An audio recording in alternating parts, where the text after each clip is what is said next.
Hello, welcome, good to see you. Let's talk about how I got my small theater show up and running. I want to talk to you about why I did it, how I got it going, and a lot of the tech I used on the back end to make the whole thing work. So my hope is if you've got an idea for a show, this gives you some idea of what it'll take to get it ready to start telling the world about it. So I want to cover everything that went into and up to the point of starting to market the show. I'm going to save all of that for another video because it's a whole lot in and of itself. So let's talk about how we get to that point and all the details that you'll have to manage. So if that sounds like fun to you, then yeah, let's get going. So my name is Jonathan Pritchard, and the show we're talking about is the Asheville Mind Reading Show. And why did I get this going in the first place? Well, I am a performer. I had my first paid show when I was 13 years old. I got paid $200 to do some magic tricks for a company's summer picnic. And I always like to say that's the exact moment that I became supremely unemployable. And ever since then, performing and doing interactive mind reading stuff is how I've made my living. Now, I do a whole bunch of corporate consulting under the banner of Zavant Enterprises, and the newsletter I have is The Persuasive Professional, where I share all the kind of insider tips and tricks of applied psychology that I'm using during the show that people can use in their own business and careers and that kind of a thing. But the main detail is that most of my business is done with companies and corporations. So I live in Asheville, North Carolina, and when I'm out and about, I'm at the grocery store or at a restaurant or something, and it just comes up, so what do you do? And I'm like, oh, I'm a professional mind reader. I own icanreadminds.com. And people go, wait a minute. What are you for real? I'm like, yeah, I'm totally serious. This is my thing. This is what I do. And then the next question is always, where can I see what you do? And it used to be that the answer was nowhere. Work at a company that is flying me across the country to do a 2-day workshop with the sales team. So if you're on that sales team, then you get to spend 2 days with me and get to see it firsthand and experience it and all that kind of stuff. But I very rarely, if ever, do live for the public sell ticket shows that anybody would be able to come to. So the fact that that's kind of what kept happening, I thought, you know what? Maybe I should just go ahead and do a show here in town, maybe once a month. That way it won't be too much work, but it'll still be often enough that I can invite people to it and have it be a regular standing thing. So that is the main motivation behind why I wanted to get the show going in the first place. Not even talking about using it as an incubator for new ideas and kind of beta testing new routines that I might roll into the corporate work later. There are just a whole lot of reasons why I wanted this show up and running. So then I was thinking about, okay, well, what do I name it? Because do I want it to be the Jonathan Pritchard show? And I thought, you know what? I can't be too clever with this. How about we just be ultra literal? The Asheville Mind Reading Show. Not burying the lead, not trying to beat around the bush, not trying to be clever instead of clear. I opted for ultra clear. This is exactly what you're getting. Yes, it is a mind reading show here in Asheville. It is what it says it is. So that way it's very clear what it is that you're getting when you buy a ticket to the Asheville Mind Reading Show, let alone the fact that it has Asheville in the title. So hopefully if somebody goes things to do in Asheville, maybe some of that Google foo will come through and I'll kind of climb the rankings for visibility. And we'll talk more about that, like I said, in the marketing video that I want to do after this one. So I got the name nailed down, and then the kind of next detail I wanted to take care of is, okay, where are we going to put this thing on? And this turned out to be kind of a difficult, a more challenging element of the whole project than I expected it to be, because Asheville is known for lots of music and being an arts town and very quirky. And you know what? Yeah, mind reading show, that's very Asheville. So I thought this would be incredibly easy. Wound up taking about 3 years to find a place that fits and checks all the boxes for me. Now, granted, that wasn't 3 years of 8 hours a day looking at every single possibility here in town. That was in between traveling for work and having a baby and raising that little munchkin, and now she's 2 years old. So there was a lot going on in addition to finding a place for this. But one of the challenging things that I found was, in my head, I was thinking, oh, you know what? If I have a nice ballroom at a hotel and then using the lights that you see here in the background, I can make this look like a performance place, a place where you would want to go see something interesting like a mind reading show. So I went to every nice hotel in town and talked to them about, here's the idea, and it'll be the Asheville Mind Reading Show. And every time I promote the show, if I go on the radio or on the morning news, your venue will be the next thing I say. The Asheville Mind Reading Show at venue. So this will be free advertising for you. This will be great marketing, great positioning, something cool going on in the community. And let me tell you, not a single one went for it. Nobody needed it because evidently this is a huge marriage and wedding town. So they're booked. They don't need more marketing. So what I had to offer was basically worthless to them. So then they said, okay, great. Yeah, we'd love to have you in the ballroom. You can rent it, and here's our rate. $3,000 for the night or $6,000 for the night every single time that you want to do this. Like that. No, let's build something together, and like, nope, pay for it or get out, because we got a line of people who were more than willing to pay full market rate for this room, so we don't need you. So that was disheartening, to say the least. Then on the other side of the equation were all the suggestions from friends and family who aren't in the performer corporate consulting world, who were like, what about Chuckles Barn of Jokes, or this basement venue is cheap, and the huge box that needs to be checked is, if people post photos and videos of the show, will this look like a place where a corporate client would imagine us having an event? Because if they see me at Chuckles Discount Bargain Bin of Laughs, and then that's where they see me work, a client who could hire me for a high paying engagement would be like, oh, he doesn't do high paying engagements at these fancy places. He does that kind of place.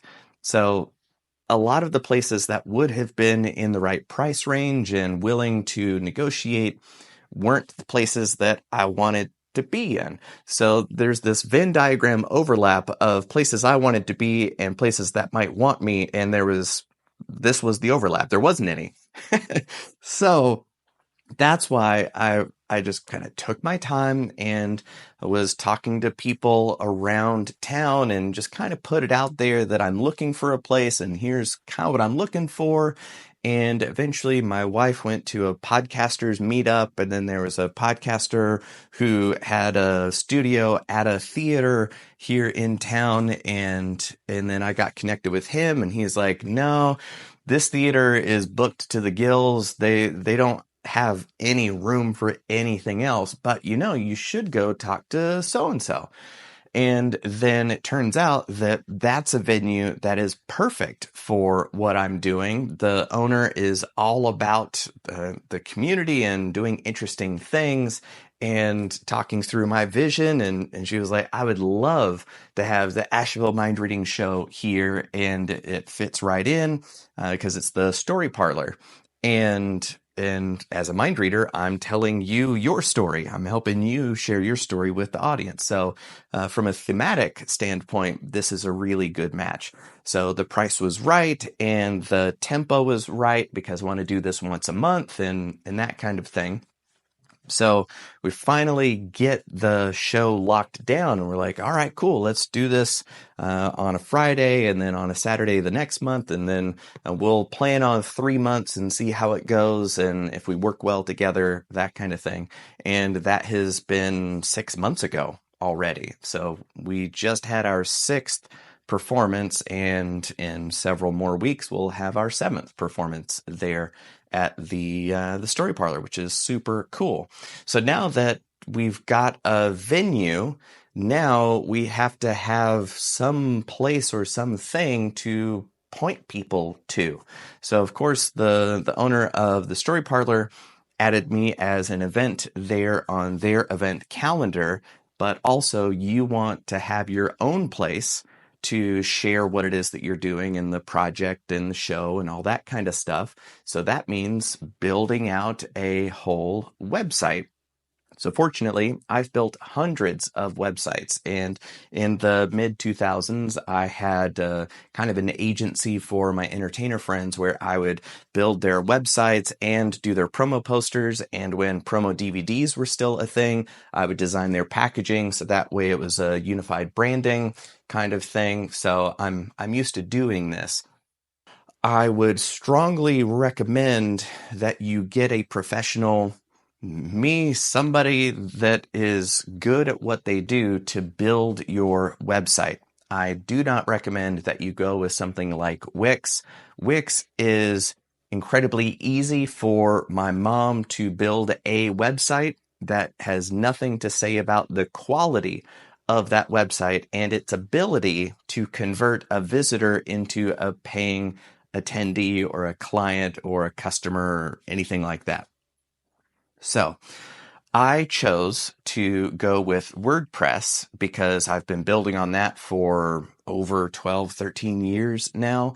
And I do all the hosting myself through DreamHost, because DreamHost, I've got unlimited hosting there. And then every new website that I build, I plug in and all of my files live on this one server that I'm paying for. And then the domain connects to that host.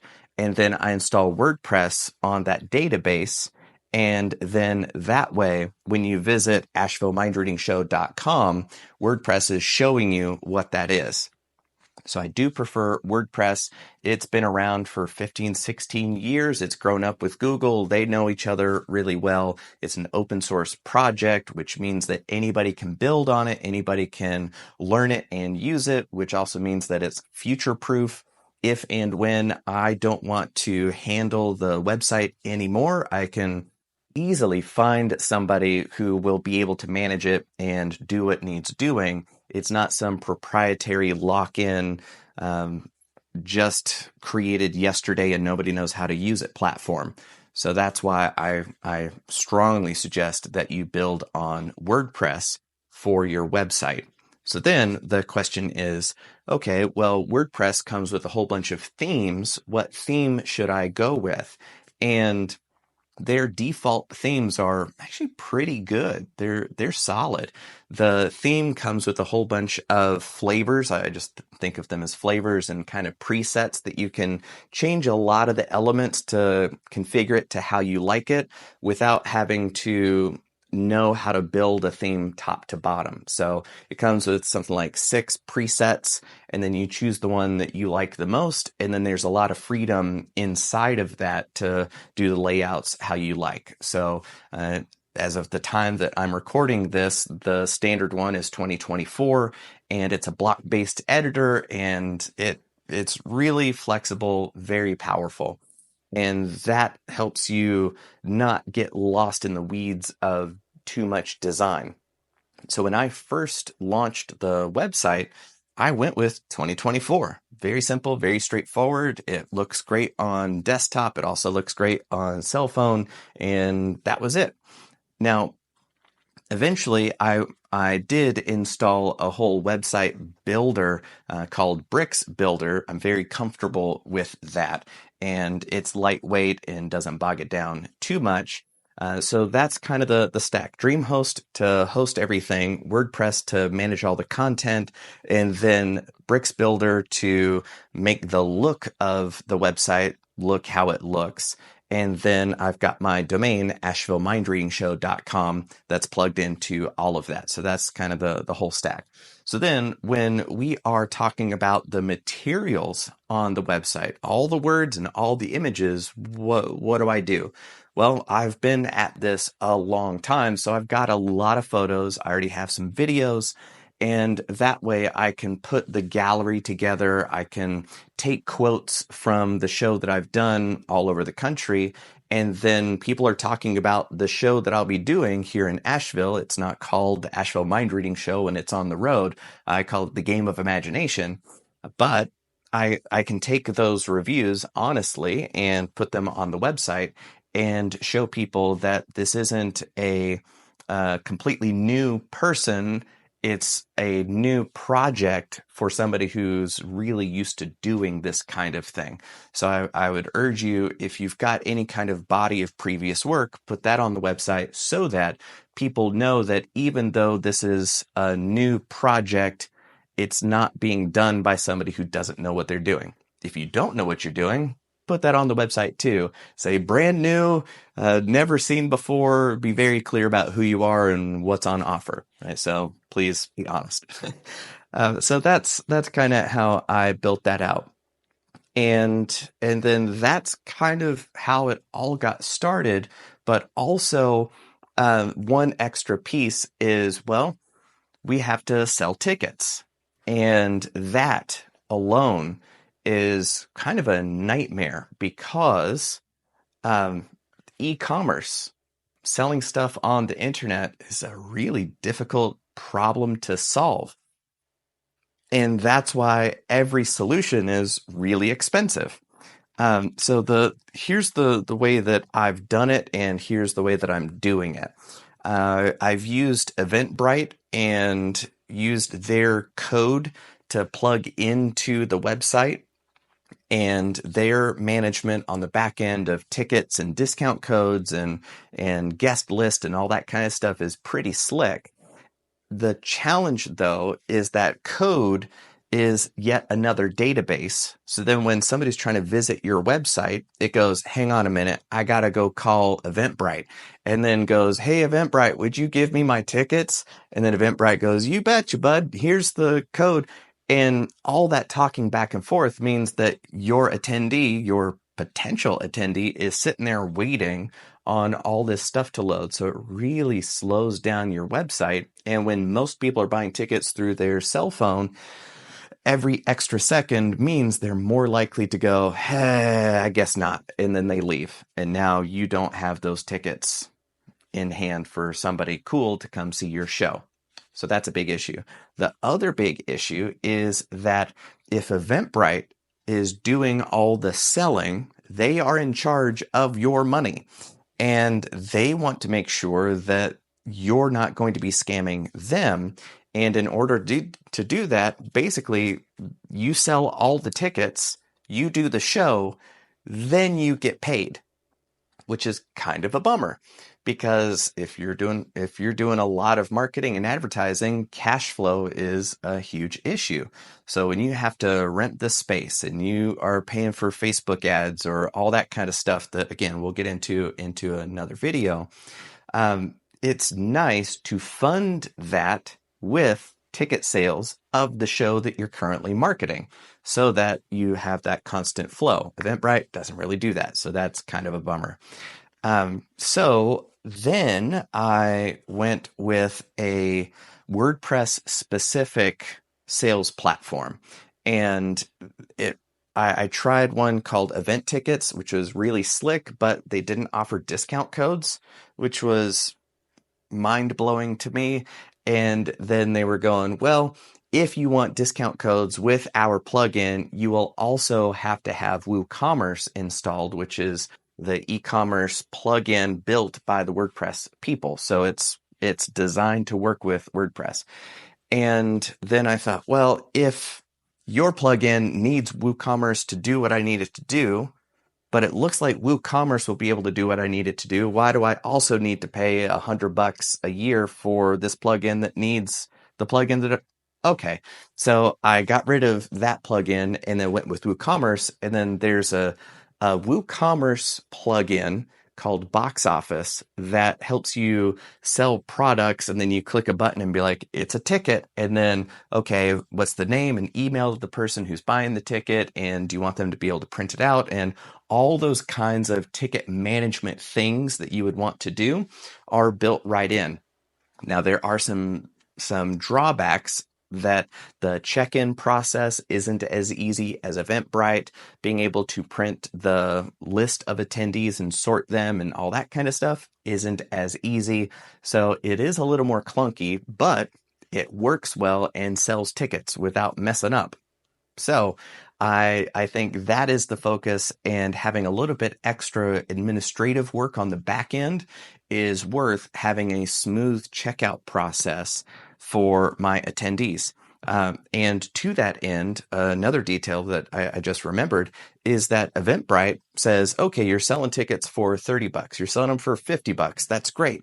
We're not going to charge you, but we are going to charge your attendee a $5 handling fee or whatever that number is. So you're selling your tickets at this dollar amount plus shipping and handling for a virtual product that you're not going to do, right? So that's why, to me, it didn't feel right having Eventbrite charge my attendees to come to my show, and they are charging a substantial dollar amount for every single ticket, and I don't see any of that money, and they're keeping my money until after the show. So that's why I was like, I really want to have direct control over what I'm charging, when I get paid for it, and what my attendees are being charged for the processing as well, right? So that's why I went with a WooCommerce WordPress specific ticket selling platform solution. And for payment processing, like actual transaction, I'm going with Stripe. And I'm using Stripe because I've done a whole video on this. If you're doing a project and doing it seriously and you're doing it for money, I strongly believe that you should have an LLC. And I will have a link to that video either in the description or linked at the end of this video. I'll probably put it at the end of this video. Anyway, if you have an LLC, then you can get an EIN, an employee identification number. And with that EIN, you can then open a business bank account, which lets you keep the show and project money separate from your personal finances.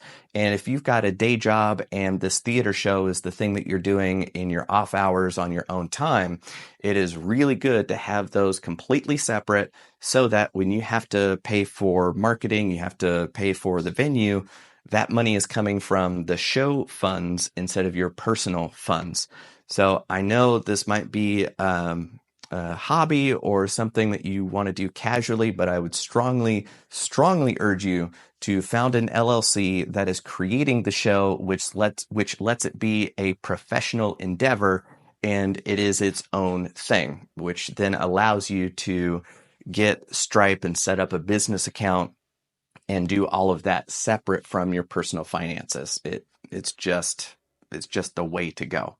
So that is a huge detail that I probably should have put earlier in the video, but if you're still here, amazing, congratulations. You heard the most important part, so congrats. So that, I think, is everything that I wanted to cover. We're already clocking in over 15, 20 minutes. So if you have any other questions or you're wondering about, hey, how did you do this? Why did you do it that way? Put it in the comments. I read every single one that comes through. I don't outsource that to an assistant. I really genuinely want to hear what you think and what you'd like to know about next. And also, if you have any questions about the marketing side of it and how in the world do you have 6 sold out shows, starting from show number 1, 6 months later, you're still selling it out. Hit me up. I want to know what you want to know about that so that I can make sure that I cover that detail for you in the next video about the theater show. And if you do want to join the newsletter, The Persuasive Professional, easiest place to go is icanreadminds.com. That'll link out to everything else, and then you can get plugged in from there. But that's it for now. The video that I'm putting on the screen here will be that LLC and why you should do that video. It's from a while back. It's a little rough, but the information in it is fantastic. So go watch that. Subscribe to the channel for more stuff like this. Give this a like to let me know this is what you enjoy seeing from me. And after all of that, always remember that if you can change your mind, you can change your life.